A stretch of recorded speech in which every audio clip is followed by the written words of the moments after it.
Welcome your host, Caddy Frank, as she leads discussions about substance use disorder and the journey to recovery. You're listening to Redefining Recovery, a recovery revolution. Welcome, welcome, welcome. Here we are at Redefining Recovery, a recovery revolution. My name is Caddy Frank, and I have a couple of very anxious guests ready to talk about their story here on our show. So who is our person in front of me? What is your name, my friend? My name is Cat Callan. Cat Callan. And what do you do at Minnesota Recovery Connection? I'm actually a certified peer recovery specialist. Oh, superstar. And who do we have over here? My name is Adam Birkenstock. Nice. And what do you do at Minnesota Recovery Connection? I am a recovery navigator through Recovery Corps. So I work for Recovery Corps, but office at MRC. Nice. So we have a couple of humans that are coming in from our office, Minnesota Recovery Connection. And what I like to do is I like to bring people in and let you tell your stories, because there's a lot of people out there that are listening, some of which are familiar with recovery, some of which are in recovery. And then there's a lot of people that just want to go, what is this recovery stuff?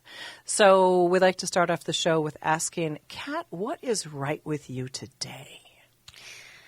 What's right with me today is that I have another day in recovery. And as a woman in long-term recovery, that's another win in my book. I would say that's an amazing win. Yeah. Also, I'm just very thankful that I get to go home to the first house that I've been able to rent, and I have a wonderful partner and pets, and I just couldn't be luckier. That sounds like a lot going right with you. So why don't you ask him what's right with him? Well, Adam, what's right with you today? Yeah. Well, today is kind of the culmination of just an awesome week, actually. I've had a lot of good conversations with the people I'm working with today. I've been very busy today, which feels good. So I feel productive and achieved today, you could say. And much like Kat, I'm just grateful that at the end of the day, I'm going home to a place where I'm safe and comfortable and around people I love who are healthy and happy to have me around and all of that. Yeah. Now, I mean, that's a huge piece of this recovery journey, isn't it, folks? I think what you said, Adam, is really, really amazing, and that is people like to have me around. Yeah. And I get to be around people that I love, and there's that relationship is back. Now ask me. Caddy, what is right with you today? There you go. See? First time around, everybody's like, what am I supposed to do? We're supposed to have a conversation about recovery. That's what we're doing here. What's right with me today? So what's right with me is that I have an incredible group of people that I work with, two of which are sitting in front of me. I myself also have a place that I get to call home. Recently in the Twin Cities, we've had a lot of disruption with our unhoused population, and it has literally given me some real grace to say, I am so lucky. Sometimes things aren't always perfect, but boy, I've got a place to call home. And I've just been sort of sitting in that space right now and just really being grateful that I have a place to lay my head, have my cats, have a meal, and the work that we do does support the greater community. So just grateful in a lot of different ways. So I'm going to turn to Adam, and before we're going to talk a little bit about what's your favorite thing that you get to do at Minnesota Recovery Connection as a navigator? What's the thing that comes to mind right out of the gate? Good question. Put me on the spot a little bit, but that's okay. Yep, that's what I do. Okay. That's okay.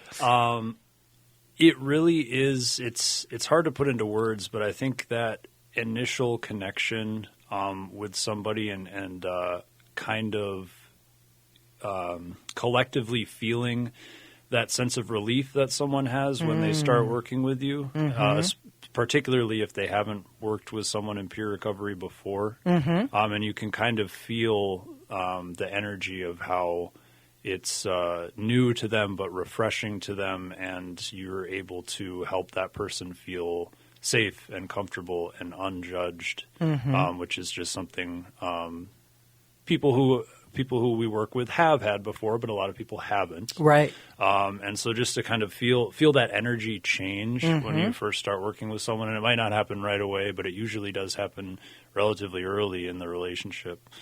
And it's just, it never gets old. No, It's different every time. And how people react to having you involved in their recovery is it's an experience I didn't really expect. Nice. But yeah, like I said, it doesn't get old, and it's just makes you want to keep pursuing that with people. Yeah. Well, I think what comes to my mind is that it's like you get to hear somebody kind of like take a I'm okay. I don't have to be anything. I don't have to be anyone specific. And so you get to hear them just sort of like drop their shoulders a little bit, because we run around tense all the time. Like, I'm going to be judged. I'm going to judge myself. Yep. So what a beautiful, beautiful experience that gets to be on a regular basis for you. Yeah, I'm glad it made sense. Yeah, no, it made perfect sense to me. Kat, you've been doing, you took the class and then you started working with us part-time. What's the best moment or a moment that you have experienced now doing the work as a certified peer recovery specialist? What comes to mind? Kind of similar to what Adam was saying and what you said with that sigh of relief. Hearing the tone in a person's voice change when you really start to build a relationship. Something that I really like to do, and it feels very rewarding for me in my job, is working with the justice-involved population. Yep. I really love connecting with them and being somebody for them to talk to when a lot of the time they don't really have that space where they can talk about recovery. So I'd say that those moments have been the most priceless for me, I Gratifying, guess. and priceless, yeah.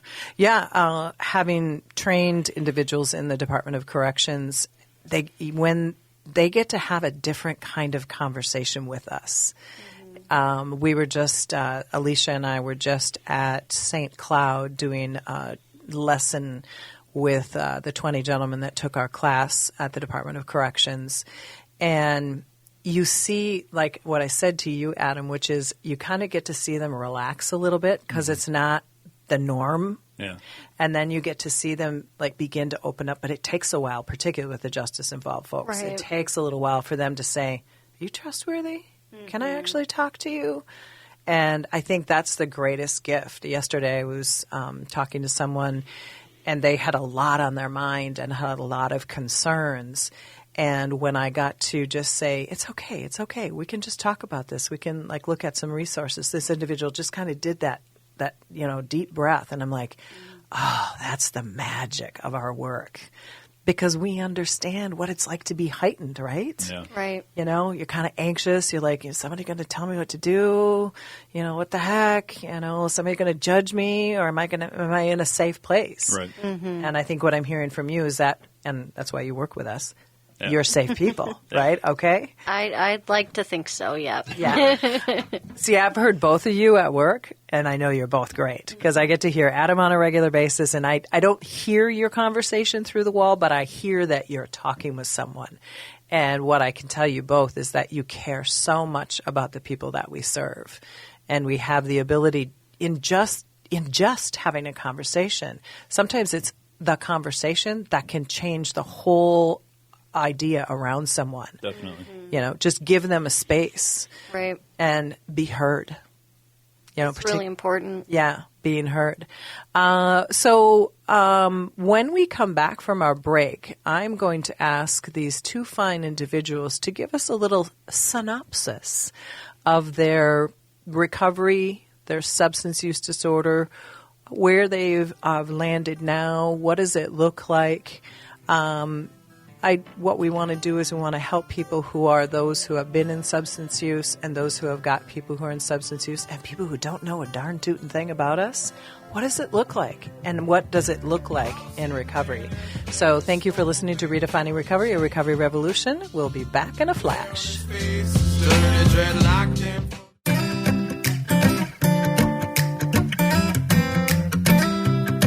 Well, here we are back with Adam and Kat talking about what is recovery and maybe what happens when we are in our addiction and then how did we get into our recovery. It's always a journey. It's always something that we sometimes sort of scratch our heads after the fact and go, man, was that me? I know I do that a lot. I'm like, I was somebody that had a couple of DWIs and went to jail and went to the workhouse and did all that. You know, and here I am, some darn tootin' director at Minnesota Recovery Connection. How the heck did that happen? You know, I mean, so I want you, when you're thinking about this, it's like, you know, what drew you into the life of substance use disorder and how did you navigate where you are today, which is an amazing space. So Adam, Birkenstock, like the shoe, is going to go first. And I might pop in with a question here or there, might slow you down Please and ask do. you a question. So tell us what the beginning of this process or this life of yours. Sure. Well, I did get involved in substance use pretty early in life. I would say I was, an early teenager when I first started dabbling, and What did you dabble in? primarily alcohol. Okay. Which very much became my primary substance and the one that led me into recovery, among other experimental things. But really, not to get too philosophical about it, but I think, growing up, I was always kind of a fish out of water kid. Certainly had good friends, but definitely didn't fit into many places. Oh, I hear you, friend. And as you get older, that just becomes, I'm only speaking for myself, even if I sound like I'm generalizing, but as you get older, it doesn't necessarily get easier. You almost feel continually different from other people. I think it differs by area, but where I grew up and where I went to school, the other people who were kind of outsiders and thought a little bit differently and had different interests that weren't so Typical. Exactly. Typical mainstream. I like that mainstream. Right. Yeah. Not that there's anything wrong with that. Not at all. But people who were a little outside the box and thinking and interests and all of that, and also, frankly, just people who were cast aside. I mean, people. I'll say, I was pretty badly bullied for a lot of years. So people who went through stuff like that, you all kind of find each other in one way or another. Oh, it's like that. It's either like the geek crowd or the burnout crowd or the preppy crowd. We all find our peeps. Yeah, and for sure. And honestly, those terms are unfortunately kind of accurate sometimes. They are. The stereotypes are there, and they do exist. So does everything in between. But so you kind of find each other, and for a whole bunch of reasons I'm sure we could talk about all day, substances are generally pretty popular amongst those groups of peers when you're young, particularly once you start getting into high school. And for me, I just grew up not really grasping the concept of confidence or comfort with myself, and again, I had good friends, but in general didn't really feel like I was enjoyed by other people, and discovered alcohol, and it really was the answer to just about everything. And it wasn't a dabble and then go back to normal life and then dabble again and have some fun once in a while. It was tried it once and all in. I mean, it was just, when people talk about having that genetic trigger, I really do consider myself someone who has that, because it was just so distinct it was like the entire chemistry of my being just changed. Yep, I was binge drinker from the word go. Yeah, yeah, exactly. Yeah, just sign me up. I'm there. Yeah. And the exactly, and I guess part of that, the truth is, it worked for a very long time. I felt like I was making more connections with people. I felt like I was able to talk to people that I normally wouldn't have been. I felt proud of myself, and obviously my day-to-day experiences felt enhanced. I almost felt like I had a superiority complex around everybody else because I secretly just felt like I had the answer that nobody else had. The elixir of life. Yeah, I had figured it out. I had figured it out, and so that's how it was, and for better or worse, it stayed. How many years did you kind of roll in that kind of time frame?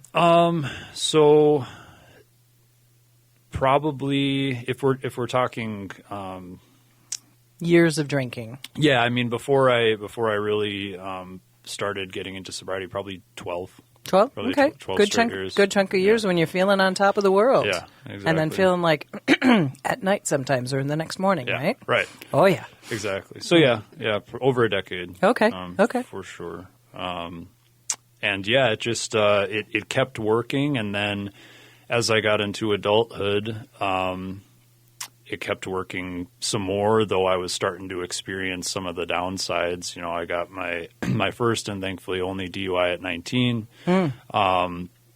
Moved out when I was 19 as well. I actually lived on my own at a pretty early age, which was a good experience for my personal development in a lot of ways, but it also just allowed me to totally perpetuate that living alone, system. Nobody's there to say don't. Yeah. Oh, yeah.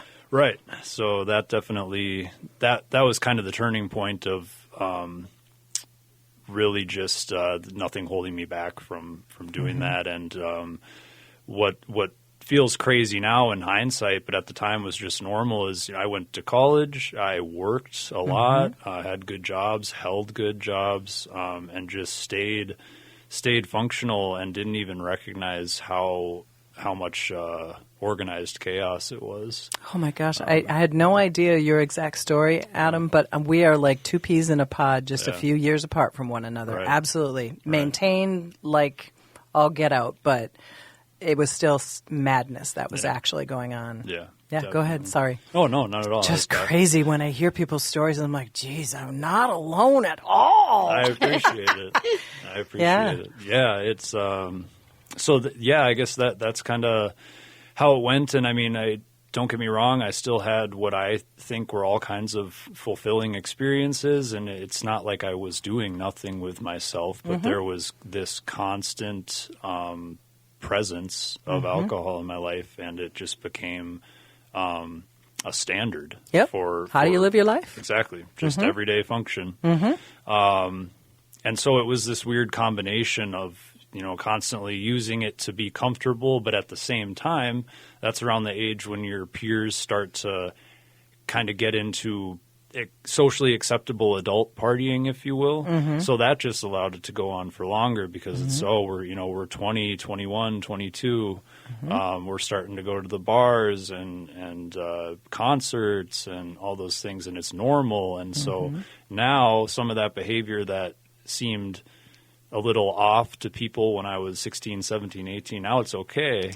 Doing what everybody else is doing. Yeah, so that kicked it into another gear, just perpetuated. And then to kind of get into the recovery aspect of it, I mean, eventually there was just no hiding the fallout from other people. I won't get into the nitty gritty, but enough things happen. So consequences to your drinking. Yeah. So the DWI was something earlier on, right? And then you still were full force into it. Yeah. But then the fallout or people or situations got ugly. Is that what I'm picking up on? Definitely. Yeah. Okay. Harming relationships and physical health deteriorating. There you go. And what else can I say? That sums it up pretty Yeah, well. So yeah, you were yeah. having consequences from the addiction to alcohol, Yeah. and they can show up in a bazillion different ways. Exactly. So you sort of began to see that. What turned the tide? What was that thing that went, oh, I can't do this anymore? Yeah. The thing is, there were probably so many of those flags that I could have taken as the "I can't do this anymore" flag, and I recognized them too. And I went, "Yeah, I got to do something about that." But I'm going to drink some more first, Yeah. and then I'll figure out how to do something about it. Totally. So that would go on, and really, so I'm an only child, and my parents are very involved in my life, and I like it that way. And it's not that they turned a blind eye, but I think that they kind of knew about it, but they didn't know how bad it was. And eventually there was no hiding it from them either. And, they're my rock. It's just the three of us really. So once they started getting involved, it pretty much shut the kind of romanticized side of it down pretty quickly. Okay. Because it's like, okay, now They called you out on it, essentially? Yeah. It stopped being, I go to family gatherings and I could walk around with a drink and would be offered drinks, and then that stopped happening. You'd go to family gatherings and no one would offer you alcohol. And, Okay. So they didn't want to see that Adam anymore. Yeah. Got it. So that would happen. That's a sign. And then I think, honestly, my significant other, who I've lived with for many years now, and a couple of my close friends, I think, to be honest, looking back, I think they were kind of communicating with my family a little bit too, because it was now starting to eat into all those other aspects. It wasn't something to hide from my family and then still go out and do with my buddies. It was like everyone is concerned. Right. Now. Oh man, Adam, we're like so- two peas in a Yeah, pod I right know. now. And I remember some of your stories yeah. too. So, Whew, but- jeez. so that was it. Yeah. And then it got to a point where not really an intervention, but just one of many conversations happened, and I was basically asked to step away from life for a little bit and try to actually get into treatment. Okay. Because it had gotten Too bad. to that point, and my physical health was really deteriorating, and I was becoming incapable of a lot of the productivity that I was capable of for so long. It was just it reached a point where it was just kind of burning everything up. Right. So I did. I did go to inpatient treatment. It was an incredible experience. I feel like I matured 5 years just from my 30 days there. Wow. And that's kind of something that I'm still grappling with. It's kind of shocking how many aspects of your personality, and again, just speaking for me, but don't develop past a certain age when you're that heavy in use from that early on. It just stunts your growth, potentially. And I've always considered myself a mature person, but Got about a minute, and then I want to turn the mic over to Kat. So tell us a little bit about that treatment and how long do you have in your recovery journey at this point? So this coming March will be my 2 years. Sweet. Yeah.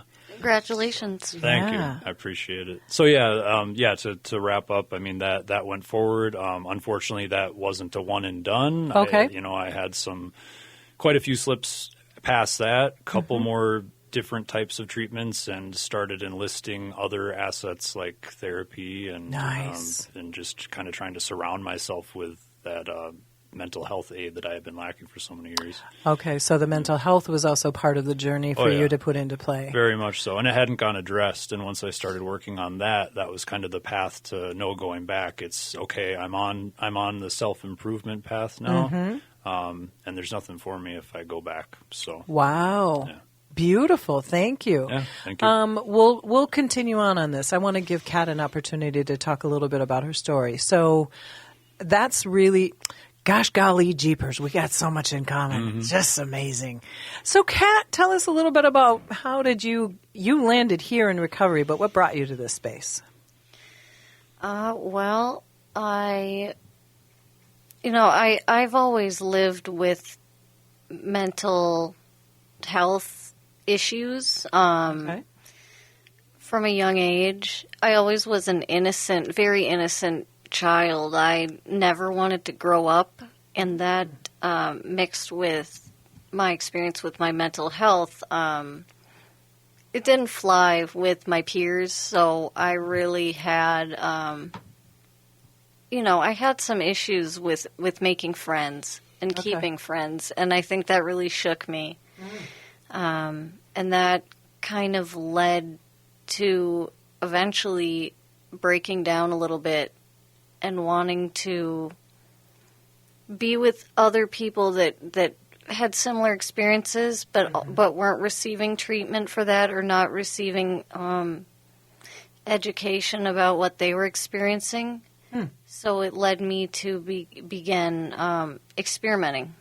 So it sounds there's a real common theme between you and Adam here. We're Yeah. sort of feeling on the outside and then wanting to tap into maybe a friend group, and that was using chemicals together. Is that what I'm sort of picking up on? Or kind of finding a new group that was one of the things? Yeah, and so I have anxiety, and I also have OCD, which is an extremely taxing thing to go through, especially as a child. I just remember one day. I remember the day it just happened. It's the first experience I had with OCD, and it's a hard one to navigate. So just trying to socialize and fit in, especially the area that I grew up in, it was very mean girls, It's just hard for a kid. Yeah, no, particularly if you've got some things going on that nobody else really understands. So you're odd human out, right? Yeah, and eventually I just kind of snapped because I thought I can't be along with peers how I want to be if I don't move away from wanting to be innocent and stay a child. So I went the complete opposite direction and started just basically doing whatever I could to rebel. Okay. Yeah, and I was actually sent away to, they called them programs, at the end of 9th grade in Montana. Oh, like one of those get better camps or whatever, kind of recovery camps that you see on Netflix stories about? Yeah, it was smaller than that one, but they really were not well trained. That seems to be a common thing. Yeah, and it was 9 months, so I was there for a whole school year. And I wouldn't say I regret it. I held a grudge against my parents for that for a little bit, but it was actually a really nice experience. Like overall, I'd say. I met some good people. Okay. But of course, there was no recovery help there. I went to an AA meeting. I didn't drink then. I mean, I wasn't really sent for substance use disorder then. It was for rebelling. Okay. So I got back and I immediately, dabbled. Okay. And it just, exponentially grew. Yeah. What was your dabbling substances, just to help educate the people listening? Well, I did everything until I reached my drug of use, which is heroin. Okay. And I had a great group of friends when I was 18. I felt wanted for one of the first times in my life, just like I could really be myself. But a couple of friends in the group were struggling with opioids. So Okay. I tried it because I wanted to try everything. It made me feel good, and I didn't like it, actually, the first time I did it. I thought, what's the big buzz about big deal? this? Yeah. But, of course, it was around, so I kept using it. And so we'll fast forward to I was getting pretty – I didn't know, actually, that you could physically withdraw from that drug. So I was shocked when I started to feel very ill. Okay. Yeah. So you're just sort of living in this innocent place where you just do it, and then when you don't have it around, then the withdrawal begins to happen, and you're like, what the heck?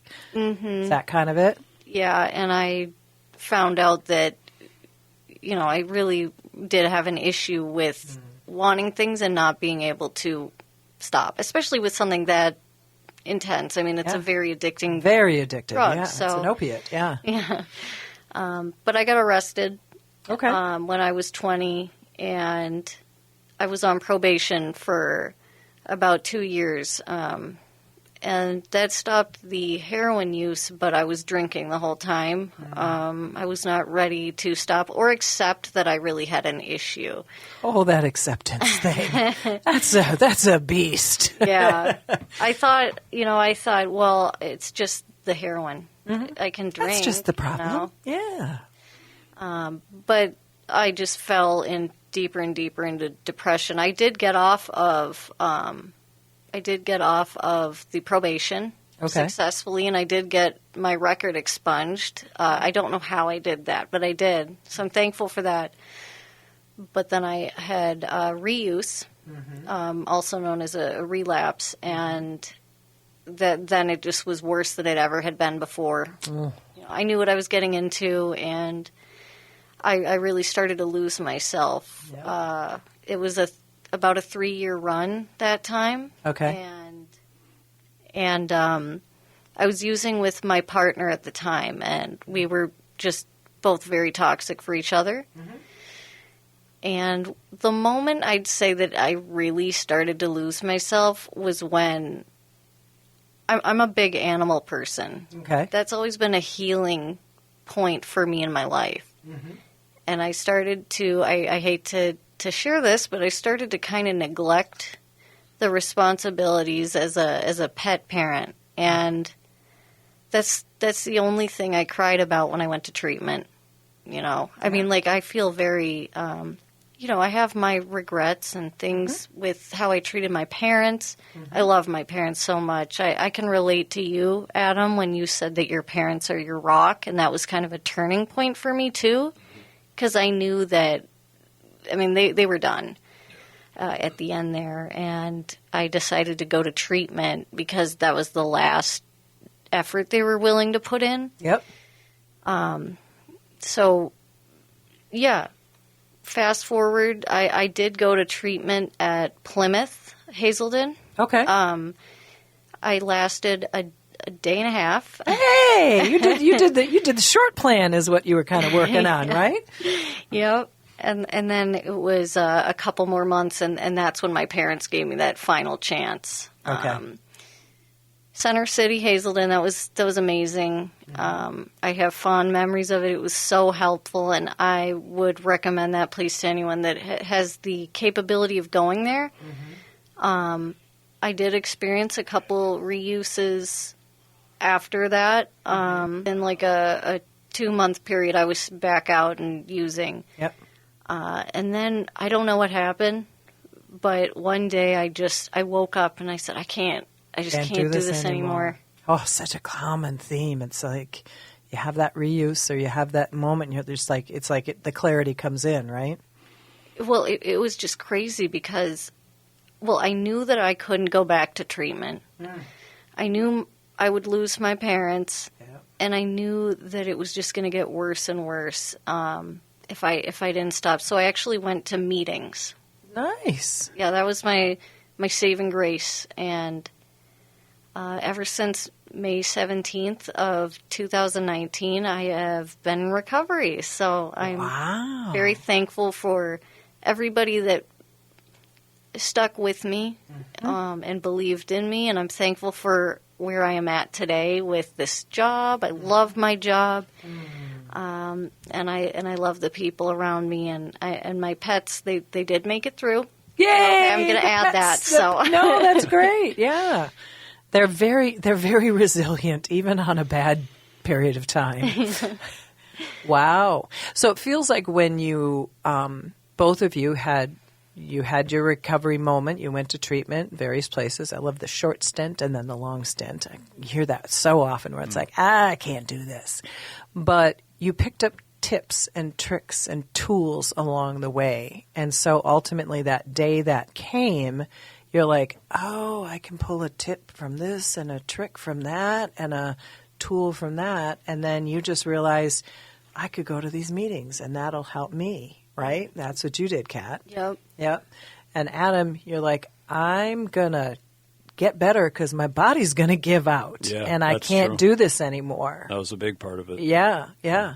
And did you do meetings as well at some point? Yeah, definitely. The biggest thing that really did it for me was an outpatient program, Okay. actually, and inpatient helped a lot too. But just that regular, almost constant for many, many months connection with a relatively consistent group of people. Yeah. That accountability Yeah. to someone or something. Yeah. Definitely. Yeah. So meetings in a different way. Meetings in a different way. When we come back, I want you just to continue on your journey of finding your recovery. Now you're in recovery, good, solid recovery. And where are we now? So we'll catch you back here on the fly. Thank you.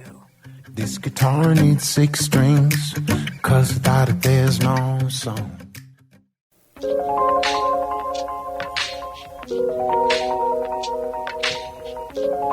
Love that music. I got smiles on faces in here. The anxiety has sort of dropped a little bit in the room.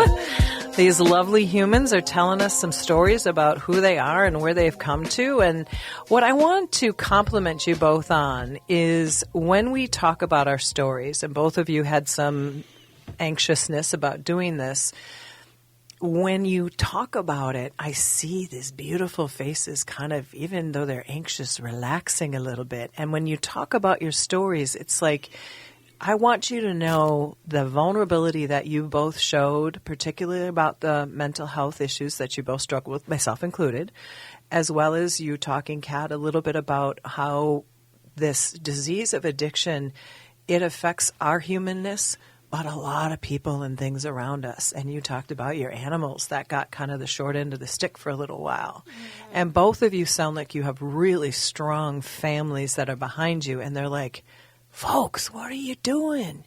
Mm-hmm. You know? And so, Adam, give us a snapshot of living in recovery now, maybe rebuilding a little bit of the relationships, and what brought you to wanting to do peer recovery services? Yeah. Where to start? I mean, the biggest thing for me getting into recovery, I mean, was especially initially was physical and mental. When you come out of that, it's kind of like someone turned the lights on for the first time. Yeah, exactly. A little bit. Yeah. Or the sun's come out for the first time Mm-hmm. in a long time. Mm-hmm. And you ride that for a little while. Mm-hmm. At least I did. Pink cloud area. Exactly. Yeah, I didn't know to use that term. Oh, yeah, or not. you can use, there's all kinds of terms that we have in our, pink cloud. Whatever you want to call it. So that, I experienced my first moments of inspiration for living life in that. Beautiful. It goes away. Is the thing. Yeah. And then, then I struggled mentally with, for a while with purpose and direction and, where the fuel that I had for my whole previous life leading up to this is now needs to be gone and I want it to be gone. So where do I go from here? Yeah. What can I do to keep challenging myself but also fulfilling myself? And so, I fast forward a little bit. I actually was introduced to the concept of Minnesota Recovery Connection and Recovery Corps by extension during sort of my end time in outpatient. And then I started volunteering as really something to do because I was in between work naturally because of everything. I basically life had come to a screeching halt while I figured all this out. Yeah. Common. Yeah. Yeah. And so for something to do, but also I wanted to do it. And just, it really almost immediately found myself surrounded by a group of people who appreciated me in sobriety. And I guess I didn't understand how that felt yet. I didn't know what it was like to, okay, now people like me without the alcohol. They like you for you. Yeah, that's new. Ooh, weird. That's a good feeling. Yeah. People actually appreciate me being around. People aren't suspicious of me or, I just didn't even know how to trust myself yet. And other people are putting trust and faith in me already. And so that kind of, that spurs itself forward almost. And the Recovery Navigator program came up a while after I had started volunteering. That service year's applications opened up, and I applied and had the support and recommendation of a couple people who had already been working at the MRC office for a while, which I'm eternally grateful for. And got into it, got hired and got started, and that's where I am now. Yeah, and here you are loving what you do because you get to see that light come on in other people. And it might not be quite as bright as what you get to present now, but I think what's so interesting about what you said is that when you begin to see yourself in recovery, we don't recognize ourselves right away. Yeah. We're like, it's like this mysterious person, like, I don't have to be that drug addict or that drunk anymore. Yeah. Who is that? It takes a while to like sort of find out who you are. It really does. And I think when you got to be able to come to Minnesota Recovery Connection, you just found a little stability too. Like you just needed that stability. And that's what you got when you went to Hazleton. You just got something that was regular right there. Right. So in a couple of minutes, tell us what you've been in recovery now for several years and you're at Minnesota Recovery Connection. Just what's the journey in the last couple of years been like? Well, I've done really well with goal setting and working towards that. I set a goal to finish my bachelor's degree in psychology and public health by age 30, and I did graduate. I believe it was 2 days after my 30th birthday. Sweet. And I just wanted to fit something in here. I think about this a lot. I am so grateful that I can shower and not be in pain, because the pain, the physical, withdrawal, it's just those little things now that you can be thankful for. Oh, wow. That's amazing. Yeah, it's a nice time for me in the day, and it used to be really hard to do it. So I just wanted to, for somebody listening out there, I wanted to say that. Yeah. I think I want to just pick up on that, and that is when we're in our recovery, early recovery, really early recovery, it sounds like that moment you're like, and now that you're in recovery, it's like people don't understand the pain of getting off of these substances. Yeah. Adam, you acknowledged that your body was kind of breaking down. You couldn't take a comfortable shower. I know I was kind of itchy, scratchy all up in my mind and my body because I'm going through this. And you might be able to take a shower, but kind of recognizing that now it's cool. It's comfortable. Right. Thank you for sharing that. That's really amazing because that is helpful for people to understand that it isn't a switch that gets flicked. It takes a while. It's definitely a challenge, and but you can do it. Yeah. I believe that. But as of right now, the reason that I'm at MRC now, or that I found MRC, is because I was doing my senior project and I was volunteering community engagement, and I have a passion for addiction studies, which is what I'm going to be going for. Actually, this semester I'm starting my master's program. I'm doing a happy dance for Kat right across from her. How exciting! So, I mean, you can do what you put your mind to. I really want people to hear that, because I didn't think that I would survive, and now I found the courage to do these things, and you can too. So. Well, thrive is what I'd like to say. You can get through this, right, you two? And you can thrive, and you can become amazing people who are helping other people. Both of you are instrumental at Minnesota Recovery Connection, and that's great, but it's what you can do for the rest of the community, the people that you know in your private lives and your communities, and the people that you can have a conversation with that can really change people. I love what you do at our organization, but this thriving in recovery and being these pillars to people that you don't think. You're just kind of being you. I see humans that are out there changing people's lives because it's just a conversation with someone that can just turn somebody around. Y'all just said that. Yeah. I mean, that's the amazing thing. And it doesn't have to be through us. It can just be if you go, to any sort of public event or you just talk to somebody, you see somebody in pain, you can have a conversation because of our lived experience and like, oh, I see what they're going through. Maybe I can just go say hi. Yeah. And that can just like change the day on someone. Totally. Yeah, just having those interactions. Well, I want to thank you, Kat, and I want to thank you, Adam, for being here. You made it through. You had some good information. You shared it with our recovery community and everybody else because it helps other people who don't understand why we get into these places in our brains and why it's so hard to come out the other side.